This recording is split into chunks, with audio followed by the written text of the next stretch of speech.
The headline sounds impossible at first. Trump just fired NATO, and now America is left to fight Iran alone in the Gulf. But the truth is, both more complicated and, in some ways, even more dramatic. Because what has actually happened is not a formal divorce between Washington and the alliance. It is something quieter and more revealing. A real-time test of whether America's closest partners are still willing to follow the United States into a fast-moving Middle East war when the risks are immediate, the objectives are blurry, and the economic fallout could hit the whole world. Right now, the answer looks deeply uncomfortable for Washington. Trump has publicly said he asked about 7 countries to send warships to help secure the Strait of Hormuz, yet there have been no firm public commitments. At the same time, CENTCOM is openly showing U.S. military action against Iran under Operation Epic Fury. That means the United States is not literally abandoned, but it is carrying the visible military burden in the Gulf, far more alone than the White House expected. To understand why this matters, you have to start with what Trump wanted. After the war around Iran intensified and shipping through the Strait of Hormuz came under severe pressure, Trump began urging other countries to send warships to help keep the passage open. The logic was simple enough. The strait handles about 1/5 of global oil flows, and many of the countries most dependent on that energy are U.S. allies or major trading partners. If the shipping route stays blocked or dangerous, oil prices rise, supply chains get squeezed, inflation flares up, and every government involved pays a political price. So, from Trump's point of view, this should have been an easy sell. America had already used force. Allies, he argued, should help police the waterway.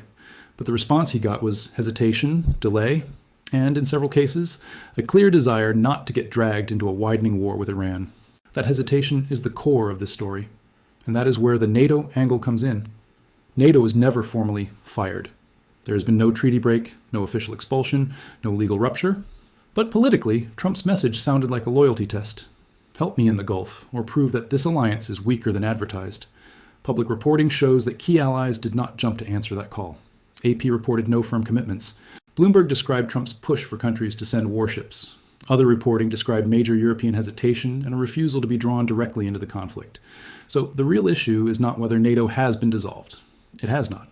The issue is whether the alliance is willing to translate decades of security partnership into actual military participation in a dangerous maritime crisis tied to a war many allies did not choose. On that question, the gap between rhetoric and reality has become impossible to miss. The reason the reluctance is so striking is that the U.S. is already in the fight. CENTCOM's public releases confirm that Operation Epic Fury began on February 28th, and that U.S. forces have been conducting precision strikes in Iran against command and control facilities, air defenses, missile and drone launch sites, and military airfields. CENTCOM also showed major military activity in the theater, including aircraft operations and the transit of the USS Gerald R. Ford through the Suez Canal on March 5th. This is not a hypothetical crisis. It is not a show of force waiting to happen. It is a live operation. So when Trump asks allies to join a maritime coalition now, he is not asking them to prevent a war. He is asking them to step into a war zone that is already active and politically volatile. That difference explains why governments that might support freedom of navigation in principle are still deeply wary of signing up in practice. Then there's the geography. The Strait of Hormuz is one of the most important choke points on Earth. Roughly 1/5 of global oil moves through it, which means any prolonged disruption there instantly becomes a global economic story.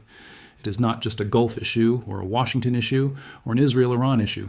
It hits Europe, Asia, energy importing states, shipping insurers, commodity traders, airlines, and anyone exposed to fuel prices. AP reported that the International Energy Agency planned a massive emergency oil release as the conflict drove pressure through energy markets. Bloomberg's coverage also highlighted how the war had jolted central banks and pushed oil above $100 in its second week. In other words, even countries that do not want to touch the military side of the crisis are already living with the economic side. That is why Trump thought allies would have no choice but to join him. But protecting a choke point and entering a war are not the same thing, and many capitals are treating them very differently. This is also why the phrase, fighting Iran alone in the Gulf, has emotional punch, even if it needs precision. The United States is not isolated in the broadest sense. Israel is fighting Iran, some partners are coordinating diplomatically, others are exploring what support might be possible. But in the specific mission Trump has been trying to build, a public naval coalition to help secure Hormuz, the U.S. is carrying the visible load almost by itself so far. No firm public commitments means no obvious multinational armada, no impressive parade of Allied destroyers, no instant replay of past coalition warfare. What Washington has instead is a visibly American operation, a visibly American request for help, and a visibly cautious Allied response. For viewers, that is the tension point. If America is still the center of the alliance system, Why does it suddenly look so alone at the exact moment it wants backup most? Part of the answer is that many allies do not fully own this war. That is not anti-American language. It is a strategic reality. AP reported that Trump moved toward war and then turned around asking others for help to contain the consequences, including around Hormuz. That sequence matters. Allies are far more willing to join a mission when they believe they helped shape the diplomacy, define the objectives, and set the limits. They are far less willing when they feel Washington acted first and is now outsourcing the risk. That is especially true in Europe, where governments have to weigh domestic opinion, regional escalation, energy dependence, and the possibility of becoming targets if they join a US-led naval operation. The result is a kind of geopolitical hedging. Support for stability, yes. Sympathy for open shipping lanes, yes. Immediate military participation under Trump's banner, not so fast. You can also see this in the language countries are using. Instead of bold promises, there's cautious phrasing, looking at options, working with allies, supporting diplomacy, monitoring the situation. And that language is not meaningless. It tells you governments do recognize the danger, but it also tells you they are trying to preserve room to maneuver. They want to avoid being cornered into a yes or embarrassed by a flat no. And that creates a public optics problem for Trump. Because the more he frames the mission as a test of Allied seriousness, the more every delay looks like a snub. A quiet, coalition-building effort might have produced slow, partial cooperation over time. A public pressure campaign turns every Allied hesitation into a headline. In that sense, Trump may have made the isolation look even worse by choosing to pressure partners in public rather than build consent in private. There's a second reason the U.S. looks exposed. Maritime security in this environment is not just a matter of parking a few ships at a choke point. Experts have warned that escorting traffic through Hormuz during an active conflict would be a massive military undertaking. It would involve surveillance, minesweeping concerns, air defense, anti-drone protection, intelligence sharing, and a willingness to react if commercial vessels are attacked. CBS described the scale of such an escort mission as enormous. The Financial Times separately reported that 2 of the U.S. Navy's 3 Gulf-based minesweeping warships were in Malaysia for what the Navy called a routine logistical stop, even as analysts debated what that movement signaled about readiness and risk in the region. That matters because it shows the problem is not solved simply by political will. Even for the U.S. Navy, this is a complicated, high-risk operational challenge. For allies, joining late and under pressure makes it even harder. There is also a credibility problem for NATO itself. NATO is strongest when the threat is clear, the treaty logic is obvious, and the alliance can point to a shared defense obligation. This situation is murkier. Iran has not attacked a NATO member in a way that directly triggers Article 5. The U.S.-Iran war is tied to decisions by Washington and Israel, not to a formal alliance-wide mandate. So NATO as an institution has limited political room here, even though individual member states could still choose to help. That is why the story feels so awkward. Trump is treating Allied participation like a test of strategic gratitude and common interest. Many allies are treating it like a discretionary intervention outside NATO's core purpose. Both sides can make an argument, but they are arguing from different starting points. And when that happens in wartime, the alliance can look united on paper while divided in practice. Meanwhile, Iran benefits from that hesitation whether or not it can shut the strait completely. The longer allies stay on the fence, the more Tehran can claim that America launched a war even its friends do not want to join. It also increases the psychological pressure on shipping markets. You do not need a permanent blockade to create chaos. Sometimes uncertainty is enough.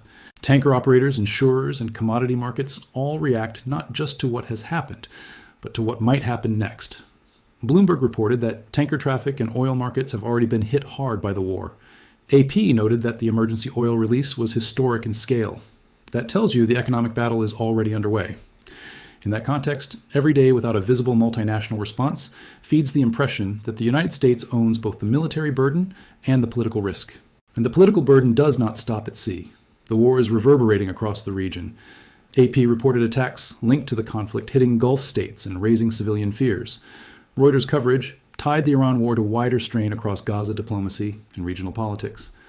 The New York Times described Trump urging others to help escort oil tankers after attacks on the U.S. Embassy in Baghdad, showing how the crisis is already stretching beyond one battlefield. That is another reason allies are wary. They are not only being asked whether they support maritime security, they are being asked whether they are prepared for escalation, retaliation, and the possibility that a limited naval role could become involvement in a broader war. Once that question is framed honestly, caution becomes easier to understand. Still, from Trump's perspective, the refusal is infuriating because he can point to a straightforward imbalance. Many of these countries benefit from U.S. naval power, U.S. energy stabilization efforts, and U.S. security guarantees, Many rely on open sea lanes and complain when markets panic. Yet when Washington asks them to share the burden, they suddenly discover strategic ambiguity. That argument will resonate with part of the American audience, especially viewers already skeptical of alliance burden sharing. It fits an old Trump theme. Allies enjoy American protection but hesitate when the bill comes due. And in this crisis, the visual evidence seems to support him. The U.S. is striking, sailing, warning, and asking. Others are calculating, delaying, and qualifying. Even if those calculations are rational, they do not look like solidarity. But there is a counter-argument, and it is powerful. Critics will say Trump is demanding Allied loyalty after making a war choice that others neither endorsed nor controlled. AP's reporting strongly suggests that this sequence matters to foreign capitals. If Washington wants Allied participation, critics argue, it cannot repeatedly act first, escalate fast, and then frame all hesitation as betrayal. In their view, the problem is not that NATO has failed. The problem is that the White House has confused partnership with obedience. That distinction is central to how this story will be debated across Europe and Asia. Is the alliance failing the U.S., or is the U.S. discovering the limits of unilateral leadership in a conflict its partners do not fully buy into? That is not just a question about Iran. It is a question about the future of American alliance management itself. And this is where the title, Trump Just Fired NATO, becomes useful as metaphor, not fact. Because what Trump may really have done is strip away the comforting illusion that alliance unity automatically survives every crisis.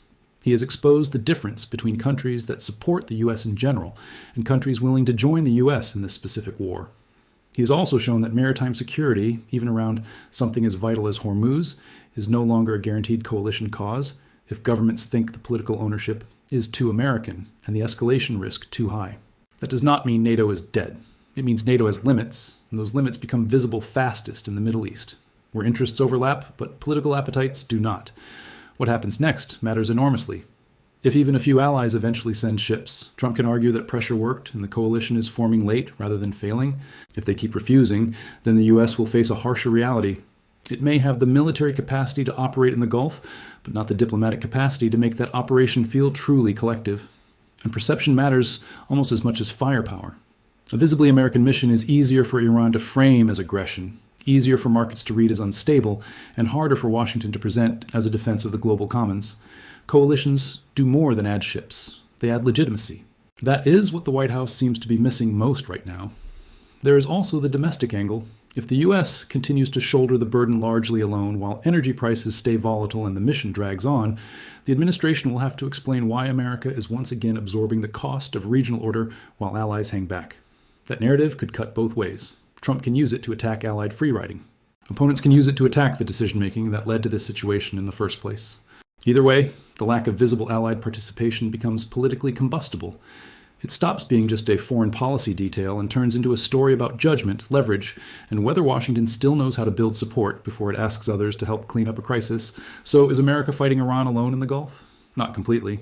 But in the specific sense that matters most politically right now, the sense of carrying the visible maritime and military burden while allies hesitate, the answer is uncomfortably close to yes. CENTCOM confirms the U.S. is in action. AP confirms Trump has asked others to join and has not secured firm commitments. Bloomberg confirms the White House is publicly pushing for a multinational naval effort. That combination is the real headline, not a formal NATO firing, but a strategic moment in which the United States is discovering that asking for backup after escalation is much harder than assuming it will be there. And that is why this story matters beyond the Gulf. Because if the world's strongest alliance cannot quickly rally around securing the most important oil choke point on Earth during a live conflict, then the old assumptions about Western cohesion may be fading faster than leaders admit. Trump wanted a coalition. What he got, at least so far, is a lesson. Power can start a mission. It cannot automatically multilateralize it. Alliances can deter on paper. They still have to choose in real life. And when that choice arrives in the middle of a war with Iran, America is learning that even its closest partners may prefer to stand near the fight rather than inside it. That is not the clean drama of firing NATO. It is more serious than that. It is the sound of the alliance era becoming conditional.